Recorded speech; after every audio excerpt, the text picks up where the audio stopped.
ओम नमो भगवते वासुदेवाय। ओम हनुमंते नमः। स्वागत है आप सभी का हमारे चैनल पर। आज के इस वीडियो में आप सुनेंगे मंगलवार के दिन सुनी जाने वाली हनुमान जी की कथा और मंगलवार के व्रत की कथा। आरंभ करने से पहले आपसे एक ही आग्रह है, अगर अभी तक आपने चैनल को सब्सक्राइब नहीं किया है या पहली बार चैनल पर आए हैं तो इसी प्रकार की व्रत कथाएं सुनने और हमसे जुड़े रहने के लिए चैनल को लाइक शेयर सब्सक्राइब जरूर करें।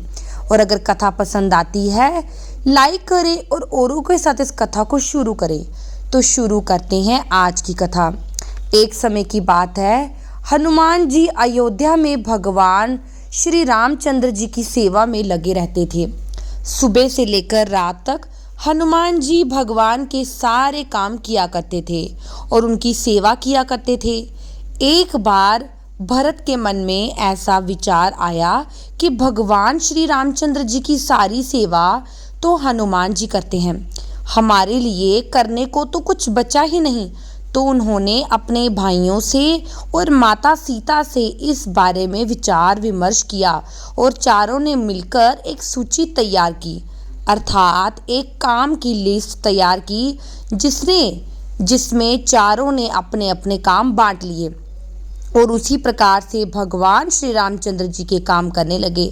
जब हनुमान जी को पता चला कि लिस्ट में उनका नाम कहीं पर नहीं और उन्हें कोई काम नहीं दिया गया तो हनुमान जी को बड़ा दुख हुआ।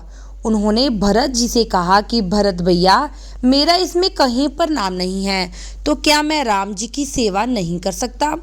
अगर मैं राम जी की सेवा नहीं करूँगा तो मैं अपने प्राण त्याग दूंगा।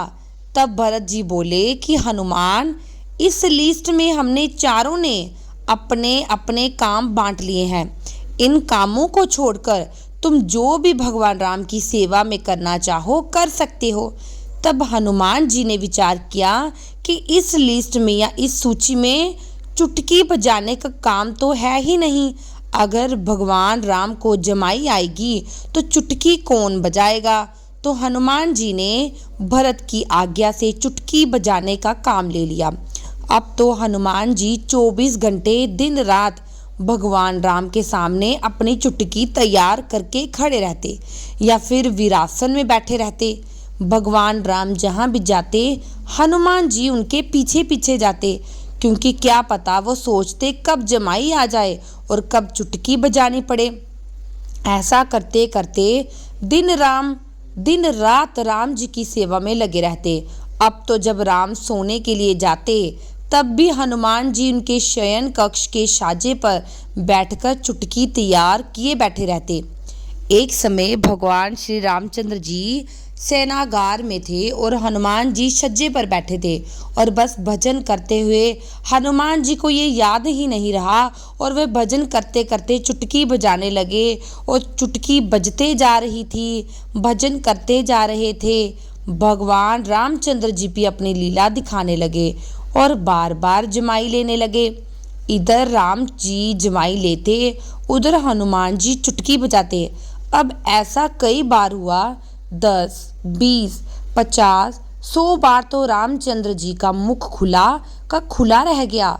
अब हनुमान जी इधर बराबर चुटकी बजाकर भजन किए जा रहे थे और भजन में इस प्रकार लीन थे कि चुटकी बंद नहीं हुई और रामचंद्र जी का मुख खुला रह गया। जब माता जानकी ने देखा कि राम जी का मुख खुला रह गया, नेत्रों से पानी बह रहा है और राम जी बहुत ही ज़्यादा परेशानी में हैं, तो उन्होंने परिवारजनों को बुलाया, तीनों भाइयों को बुलाया और तीनों भाइयों ने कई वैद्य बुलाए, दवाइयाँ दी, लेकिन उन्हें कोई फर्क नहीं पड़ा। रामचंद्र जी का मुख खुला रह गया। जब ये सूचना गुरु श्रेष्ठ वशिष्ठ जी को मिली तो वशिष्ठ जी राम जी के पास पधारे। भगवान राम ने गुरु जी को प्रणाम किया, लेकिन मुख से कुछ बोल नहीं पाए क्योंकि उनका मुख खुला था। और जब वशिष्ठ जी ने देखा कि राम जी इतनी पीड़ा में हैं और हनुमान जी कहीं दिखाई नहीं दे रहे, तो उन्होंने जानकी से पूछा। तो माता जानकी कहने लगी, गुरुवर, हनुमान के साथ बहुत बड़ा अन्याय हुआ है। हनुमान से उनके प्रभु की सारी सेवाएं छीन ली गई और इसी वजह से हनुमान ने स्वयं से चुटकी बजाने की सेवा ली और तभी से हनुमान भगवान राम के साथ हमेशा रहते हैं। बिना कुछ खाए बिना सोए चुटकी तैयार किए रहते हैं। पता नहीं कब रामचंद्र जी को जमाई आए और कब चुटकी बजानी पड़ जाए। इतना सुनते ही गुरु जी सारी बात समझ गए और उन्होंने हनुमान जी को देखा और हनुमान जी ऊपर छज्जे पर बैठे हैं और भजन में लीन चुटकी बजाते जा रहे हैं। तब गुरु वशिष्ठ ने हनुमान जी को ध्यान से जगाया और जैसे ही हनुमान जी ध्यान से जागे उनकी चुटकी बंद हो गई और रामचंद्र जी का मुख अपने आप बंद हो गया। तब गुरु वशिष्ठ हनुमान जी को राम जी के पास लेकर आए और तीनों भाइयों को और माता जानकी को ये बात समझाई कि हनुमान जी से बड़ा राम जी का कोई भक्त नहीं। और जब हनुमान जी ने भगवान राम की ऐसी हालत देखी तो हनुमान जी की आंखों से आंसू छलक पड़े। ये देखकर माता जानकी ने हनुमान जी से कहा कि आज से तुम ही राम जी के सारे काम करना, तुम ही राम जी की सेवा करना, तुम्हें राम जी की सेवा करने से आज से कोई नहीं रोकेगा। माता सीता जी का ऐसा आशीर्वाद पाकर हनुमान जी बड़े प्रसन्न हुए और ये राम जी ने भी कहा कि हनुमान से बड़ा मेरा कोई भक्त नहीं। हनुमान और मैं दोनों एक समान ही जानिए। तभी से राम जी के सभी काम हनुमान जी करने लगे और इसमें किसी ने हस्तक्षेप नहीं किया। और अब सुनिए मंगलवार के दिन सुनी जाने वाली मंगलवार के व्रत की कथा। एक समय की बात है, एक ब्राह्मण थे जिसकी कोई संतान नहीं थी। वे दिन रात भगवान से प्रार्थना करते कि कोई पुत्र हो जाए। पुत्र की कामना करने वाला ये ब्राह्मण तो वन में रहकर हनुमान जी की आराधना किया करता। उसकी स्त्री घर में ही रहकर हनुमान जी की आराधना किया करती। उस स्त्री घर में ही पुत्र के लिए हनुमान जी की पूजा करती। प्रत्येक मंगलवार को व्रत करके हनुमान जी को भोग लगाने के पश्चात ही भोजन करती। एक दिन कोई ऐसा व्रत पड़ गया जिसमें ब्राह्मणी को भोजन नहीं बनाना था और इसी कारण उसने भोजन ना बनाया और ना भोग लगाया। इस कारण वह कुछ खा पी नहीं सकी। उसने मन ही ये प्रण किया कि अब जब 6 दिन के बाद मंगलवार आएगा तभी भोजन करूंगी। 6 दिन तक लगातार व्रत रखी। जब मंगलवार आया तो जो ही वह कुछ करने के लिए उठी और मूर्छित हो गई, अचेत होकर गिर पड़ी। उसी समय हनुमान जी ने ब्राह्मणी को दर्शन दिया और कहने लगे, ब्राह्मणी तेरी पूजा सफल हुई। मैं तुझ पर प्रसन्न हूँ और तुझे ये सुंदर बालक देता हूँ जो हर समय तुम्हारी सेवा किया करेगा और जिसके कामों से तुझे सर्वदा यश मिलता रहेगा। ऐसा कहकर हनुमान जी ने एक खूब सुंदर पुत्र उसे प्रदान किया और अंतर्ध्यान हो गए। ब्राह्मणी पुत्र पाकर बड़ी प्रसन्न हुई और अपने कामों में लग गई। उसी समय ब्राह्मणी वन से पूजा करके आई और बालक को देखकर ब्राह्मणी से उसके बारे में पूछा कि ये बालक कौन है और ये किसका पुत्र है। तो ब्राह्मणी ने कहा कि ये अपना ही पुत्र है। ब्राह्मण को गुस्सा आया और स्त्री को उल्टा पापनी इत्यादि कहकर लांछित करने लगा। तब ब्राह्मणी ब्राह्मण को क्रोध करके देखकर समझाने लगी, परंतु वो नहीं समझा। उस बालक को अपने साथ एक दिन वन ले गया और धोखे से कुएं में धक्का गिरा दिया। वापस घर चला आया। पुत्र मंगल को अपने स्वामी के साथ ना देकर पूछने लगी कि उसका बेटा मंगल कहाँ है। ब्राह्मण बोला, मैं क्या जानूं, परंतु माँ ने जैसे ही मंगल कहकर आवाज लगाई वैसे ही मंगल एक तरफ से हाँफता हुआ चला आया। इस प्रकार ब्राह्मण ने कई बार मंगल को मारना चाहा, परंतु वो बालक तो हनुमान जी का दिया हुआ था।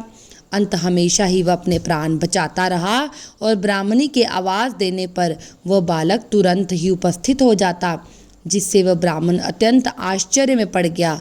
किसी समय वह ब्राह्मण सो रहा था। रात्रि में उसे हनुमान जी ने दर्शन दिए कहा, हे ब्राह्मण देव, तुम अपनी स्त्री तथा बालक मंगल पर किसी प्रकार का संदेह ना करो, क्योंकि ये बालक मेरा है। तुम्हारी स्त्री मेरी बड़ी भक्त है, बड़ी श्रद्धा से मेरी पूजा की है, इसलिए मैंने उसे पुत्र दिया है। इसके बाद नींद खुलने पर उस ब्राह्मण ने अपनी स्त्री से भला बुरा कहने के कारण क्षमा मांगी और पुत्र मंगल को लाड प्यार किया और प्रसन्नता से हनुमान जी का पूजन करने लगे। इस प्रकार जो भी मनुष्य इस कथा को पढ़ता है, सुनता है, मंगलवार का व्रत करता है, उसके समस्त कष्ट हनुमान जी की कृपा से दूर हो जाते हैं और वे मनोवांछित फल पाता है। बोलिए हनुमान जी महाराज की जय। अब मंगलवार की एक और कथा सुनिए। एक समय की बात है, एक बुढ़िया थी। वो मंगल देवता को अपना इष्ट देवता मानकर सदा मंगल का व्रत करती और मंगल देव का पूजन किया करती। उसका एक पुत्र था जो मंगलवार को उत्पन्न हुआ था।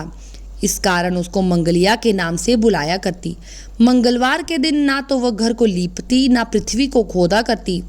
एक दिन मंगल देवता उसकी श्रद्धा की परीक्षा लेने के लिए उसके घर में साधु का रूप बनाकर आए और द्वार पर आवाज दी। बुढ़िया ने कहा, महाराज क्या आज्ञा है? तो साधु कहने लगा, मुझे बहुत भूख लगी है, मुझे भोजन बनाना है। इसके लिए तू थोड़ी सी पृथ्वी लीप दे तो तेरा बहुत पुण्य होगा।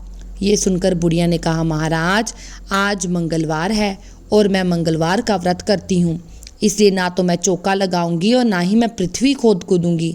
अगर आप कहो तो मैं जल का छिड़काव करा दूँ, उस पर आप भोजन बना लेना। तो साधु कहने लगा कि मैं गोबर से लिपे चौके पर ही खाना बनाता हूँ। बुढ़िया ने कहा, पृथ्वी लेपने के अलावा कोई और सेवा हो तो बताओ, मैं वो सब कुछ करने के लिए तैयार हूँ। तो साधु ने कहा, सोच समझ के उत्तर देना, मैं जो भी मैं कहूँ तुम्हें करना पड़ेगा। तो बुढ़िया कहने लगी, पृथ्वी महाराज, पृथ्वी लीपने के अलावा कोई भी आज्ञा करे तो मैं उसका पालन करूँगी। बुढ़िया ने ऐसे साधु महाराज को 3 बार वचन दिया। तब साधु कहने लगे, तू अपने लड़के को बुलाकर यहाँ पर औंधा लिटा दे तो मैं उसकी पीठ पर आग लगाकर भोजन बना लूँगा। साधु की बात सुनकर बुढ़िया चुपचाप हो गई। तब साधु ने कहा, बुलाओ लड़के को, अब सोच विचार क्यों करती हूँ। बुढ़िया मंगलिया मंगलिया कहकर लड़के को पुकारने लगी। थोड़ी देर में लड़का आ गया। बुढ़िया ने कहा, बेटा तुम्हें अंदर बाबा जी बुला रहे हैं। लड़के ने महाराज से जाकर पूछा, महाराज क्या आज्ञा है? तो बाबा जी ने कहा कि जाओ अपनी माता जी को बुला के ले आओ। तो उसने अपनी माँ को आवाज़ लगाई और माँ अंदर आ गई। तो साधु ने कहा, इसको तू ही औंधा लिटा दे। बुढ़िया ने मंगल देवता का ध्यान करते हुए लड़के को औंधा लिटा दिया, उसकी पीठ पर अंगीठी रख दी और कहने लगी, महाराज अब जो कुछ आपको करना है कीजिए, मैं जाकर अपना काम करती हूँ। साधु ने लड़के की पीठ पर रखी हुई अंगीठी में आग जलाई, उस पर भोजन बनाया। जब भोजन बन चुका तो साधु ने बुढ़िया से कहा कि अब अपने लड़के को बुलाओ, वह भी आकर भोग लगा ले। बुढ़िया कहने लगी, महाराज ये कैसी बात कर रहे हैं? उसकी पीठ पर आग जलाई और अब उसी को प्रसाद के लिए बुलाते हैं? क्या ये संभव है कि वह अब भी आपको जीवित मिल सकता है? आप कृपा करके मुझे बार बार उसकी याद मत दिलाएं और भोजन करके आप यहाँ से चले जाएं। लेकिन साधु कहाँ मानने वाला था। साधु बुढ़िया से बार बार कहने लगा कि अपने बेटे मंगलिया को आवाज़ दे। तो बुढ़िया ने जैसे ही मंगलिया कहकर आवाज़ लगाई, वैसे ही एक ओर से दौड़ता हुआ वह आ गया। साधु ने लड़की को प्रसाद दिया और कहा कि माई तेरा व्रत सफल हो गया, तेरे हृदय में दया है और अपने इष्ट देव से अटल श्रद्धा है, इस कारण तुझको कभी कोई कष्ट नहीं पहुँचेगा और तू हमेशा अपने पुत्र के साथ सुखी जीवन व्यतीत करेगी। बोलिए मंगल देव महाराज की जय। अब हम हनुमान जी की आरती कर लेते हैं। आरती कीजे हनुमान लला की, दुष्ट दलन रघुनाथ कला की, जाके बल से गिरिवर कांपे, रोग दोष जाके निकट नापे, अंजनी पुत्र महाफलदाई, संतन के प्रभु सदा सहाई, रघुनाथ पठाए लंका जी, सिया सुदिलाए लंका, सुकट समुद्र सिखाई जात, पवन सुत बार न लाई दात, लंका ज असुर सहारे, सिया राम जी के काज सवारे, लक्ष्मण मूर्छिता पड़े संकारे,